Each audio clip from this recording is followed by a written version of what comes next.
جی دوستو، کیسے ہیں؟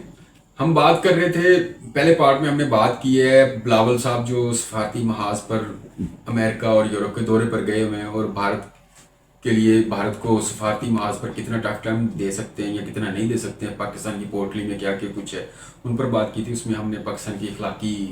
حیثیت کے حوالے سے بات کی ہے، اور پھر پاور ٹرائی اینگل جو انٹرنیشنل ریلیشنز میں ہوتی ہیں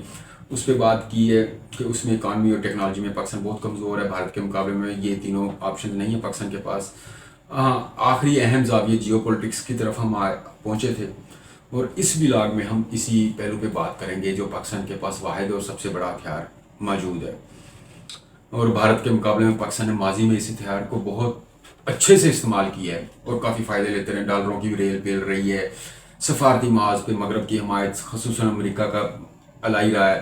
بڑے فائدے اٹھاتا رہا ہے۔ انٹرنیشنل ریلیشنز میں بھارت پر برتری رہی بھی ہے ماضی میں، اور اب مستقبل میں بھی اس حالیہ تنازع میں اگر ہمیں کوئی امید ہے اور جو ظاہر کی جا رہی ہے وہ یہی ہے کہ انٹرنیشنل ریلیشنز میں خاص طور پر امریکہ کے ساتھ معاملات میں ہمیں اپنی جیو پولیٹیکل حیثیت جو ہے اس سے ہم فائدہ اٹھا سکتے ہیں، اپنی جو خطے میں ہماری اسٹریٹجک حیثیت ہے۔ دراصل پاکستان کی اسٹریٹجک حیثیت ماضی میں بھی امریکہ کے لیے بہت اہم رہی ہے، خاص طور پر افغان جہاد، طالبان کے خلاف جنگ وغیرہ میں۔ پھر پاکستانی فوج کو غیر نیٹو فوجی اتحادی جیسا اہم ترین درجہ بھی ہمیشہ سے حاصل رہا ہے، اور اسی وجہ سے امریکہ پاکستان کو سفارتی اور ڈالروں کی شکل میں بہت بڑی مدد بھی فراہم کرتا رہا ہے، بڑی ڈالروں کی ریل پیل رہی ہے۔ لیکن جب امریکہ حال ہی میں افغانستان سے نکلا تو سب کچھ الٹ پلٹ ہوتا نظر آیا۔ ڈالروں کے حوالے سے مایوسی نظر آئی پاکستان میں بھی کہ اب امریکہ کی وہ نظر کرم نہیں رہے گی، لیکن خوش قسمتی سمجھے ہماری کہ پھر روس یوکرین جنگ شروع ہو گئی، اور امریکہ کی چین کے ساتھ تجارتی جنگ شروع ہو چکی ہوئی ہے۔ اس نے پاکستان کے لیے دوبارہ مواقع پیدا کر دیے ہیں، لیکن یہ امریکہ اور چین کی تجارتی جنگ سے پاکستان کے لیے مشکلات بھی بڑھی ہیں۔ اب ایک طرف چین کے ساتھ پاکستان کے گہرے اسٹریٹجک تعلقات مغرب کو کھٹکنے لگ گئے یہ تجارتی جنگ کے بعد، تو دوسری طرف حالات ایسے بن چکے ہیں کہ چین سے دوستی پاکستان کی امریکہ سے مزید دوری کا باعث بن سکتی ہے، جس میں معاشی اور سفارتی تنہائی بھی پاکستان کی بڑھنے کے چانسز ہو چکے ہیں۔ تو موجودہ ملٹی پولر دنیا میں ماضی کی طرح اب متوازن سفارتکاری صرف ایک جذباتی نعرہ بن کر رہ گئی، اب یہ ممکن نہیں ہے پاکستان کے لیے کہ اب چین اور امریکہ کے ساتھ متوازن سفارتکاری لے کر چلے۔ اس میں دو بڑے مسئلے ہیں۔ اول یہ کہ پاکستان نے چین کے معاملے میں امریکہ اور مغرب کا پہلے کی طرح اتحادی بننا ناممکن نہیں تو بہت مشکل ہے پاکستان کے لیے، اور اگر ایسا کبھی مرحلہ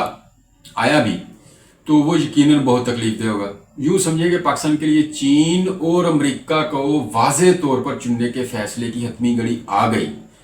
تو وہ وقت کسی طرح بھی پاکستان کے لیے ایسے ہی ہوگا۔ حاملہ خاتون کی زچگی کے درد سے پاکستان کے لیے کم نہیں ہوگا، جتنی حاملہ خاتون کو زچگی کا درد ہوتا ہے پاکستان کو اتنا درد جھیلنا پڑے گا اگر پاکستان کو یہ فیصلہ کرنا پڑا واضح حتمی۔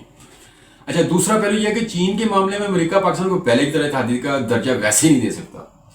اور اس حوالے سے نا کافی عرصے سے امریکی پالیسی بھی تبدیل ہو چکی ہوئی ہے۔ رینڈ کارپوریشن نے 2024 میں ہی کہہ دیا تھا کہ پاکستان کی اسٹریٹجک غیر شفافیت اور معاشی غیر یقینی نے اسے عالمی اتحادیوں کے لیے بے اثر کر دیا ہے۔ بلکہ سب سے اہم تجزیہ واشنگٹن ڈی سی میں مقیم ولسن سینٹر کی حالیہ رپورٹ میں کیا گیا ہے۔ ولسن سینٹر نے لکھا ہے کہ امریکہ اب چین کے معاملے پر پاکستان کو ماضی کی طرح اسٹریٹجک پارٹنر نہیں سمجھتا، کیونکہ امریکہ اب چین کے معاملے میں زیادہ فعال کردار بھارت، جاپان اور آسٹریلیا جیسے ممالک سے چاہتا ہے، اور چین کے خلاف بھارت ہی فطری اتحادی بنتا ہے امریکہ کا۔